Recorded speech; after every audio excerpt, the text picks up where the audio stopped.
Alright, here comes another great narration. So it's been a little bit since my last video. What's been going on is I took a little bit of a deload week. I took 3 to 4 workout days and just did them in a full body, very low intensity, just a little bit of volume routine. I did record one workout, but time got away from me. I wasn't able to upload it. It was just a couple of exercises here and there. As you can see, I'm back into my West Side for Skinny Bastard template.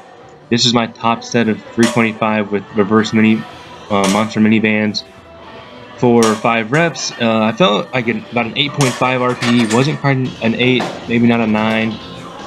And so moving onward, dumbbell floor press. Yeah, this is the first time I've done this exercise in a long time. I really like this exercise. It feels so smooth. There's almost no shoulder impingement or pain at all, which I do suffer from just a little bit. I have great mobility in my shoulders, but for some reason it just bothers me on bench press. That's why I do a lot of incline pressing more so than flat benching. As you can see, my flat bench, I still have somewhat of an arch, and that's because my shoulder tends to hurt a lot. And I picked a weight. I was thinking about using the 80s, but I opted for the 75s. Could have done the 80s, but that's what next week and the following week or 4, going up in those weights. Got about 25 reps here, I think. And it starts getting hard counting that high while we're going. And then here's the second set after about 3 to 4 minutes. Same weight, aiming for about 20% drop in total reps or volume here. So aiming for about 80% of the reps in the first one. That's the goal. Maybe a little bit shorter, a little longer, depending on your rest period. And just pressing away here.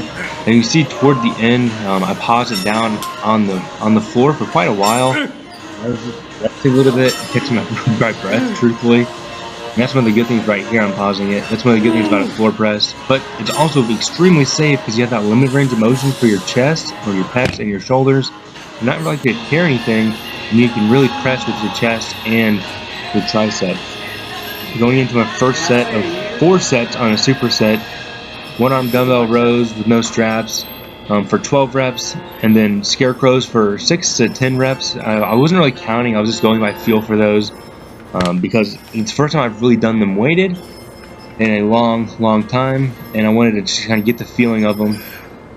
And I started with 90s because I wasn't sure how my grip would hold up, because I've used straps for dumbbell rows in the past. Come up to 150s for fairly strict, and so this is not real taxing my back, but I wasn't sure how it was going to be on my forearms, and I really held on just fine. It wasn't an issue at all. Maybe on the 4th set a little bit of give, but not much at all. So these are the Scarecrows, and how I'm doing them is how I've seen Jim Smith or Smitty do them. It's a 4-phase movement. We got a shrug, a shoulder retraction, external rotation, and a press overhead. And so it's 4 distinct motions. I try to keep it in those 4 distinct motions as much as possible, or 4 distinct movements as much as possible into one. As you're going along, you can get fatigued, and you end up going a little faster. And you can definitely see on the eccentric, I'm changing up a little bit. The first set of this superset, I use a 90-pound dumbbell. The remaining 3 sets, I knew I was going to be able to do just fine with the 100-pound dumbbell. That's the highest one our gym has, other than a 110, and the grip's kind of funny on that. And so I'll just increase the reps from here, or increase the time under tension by going a little slower. And so I was just kicking that little dumbbell out of the way. I kept knocking it. And these are extremely controlled. I'm using all of my lats. You can't see it a whole lot from this side, but I am using a pendulum motion, pulling a little toward my hip. I'm not pulling up toward the side with my hand. I'm pulling with my elbow, really engaging my lats in this. And that's the exact purpose of this movement, or this supplemental exercise is to engage my lats. And the second supplemental exercise that superset with is a little higher rep or lower intensity. And as you've seen throughout the weeks, before it was a rack row or chin row in the Smith machine, and then supersetted with band base pulls or band rear delt rows. And so it's just a rear delt exercise or a trap exercise, really primarily for shoulder health in the long run. If you look through a lot of my videos that I've been doing and ones that will be coming up, you'll notice that I incorporate a lot of prehab or rehab exercises into my workouts. I've never had a serious upper body injury, and I don't plan to have one. It's because I've been fairly meticulous, and I try to be as controlled as possible. And so I'm trying to keep that, and I want to stay healthy, and I don't have any kind of pain, so I really, really want to keep that. I've had one injury in my lower body. I pulled my quad tendon up toward my hip before, nothing super serious. I did do 2 more supersets of that superset, or 2 more sets of that superset. I'm going to our last exercise here, second to last exercise, sorry.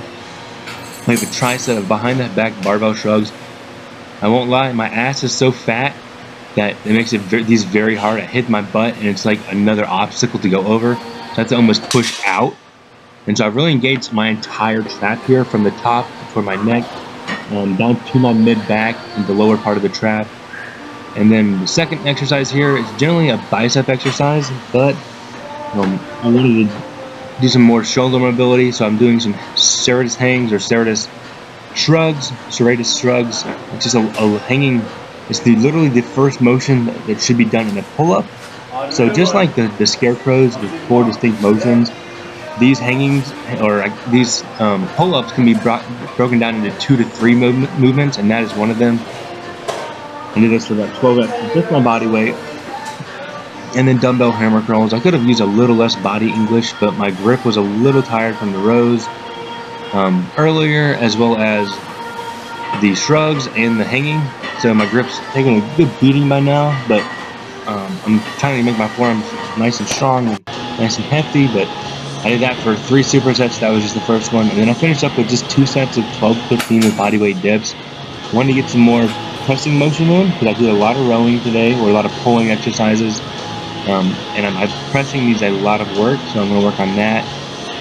These are also great just because I never get an impingement in my shoulder, but like I mentioned on the bench press, it gets kind of weary on my shoulder, kind of strange in my shoulder when I'm bench pressing. And so these kind of, I feel like, alleviate some of that just by putting a nice range of motion in that whole shoulder capsule.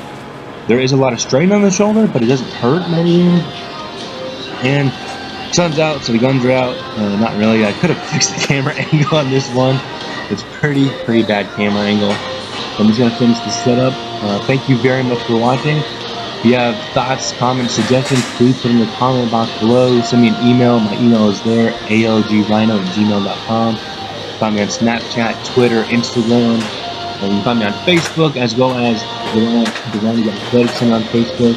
Thank you so much. Have an awesome day, and kick some ass in the gym.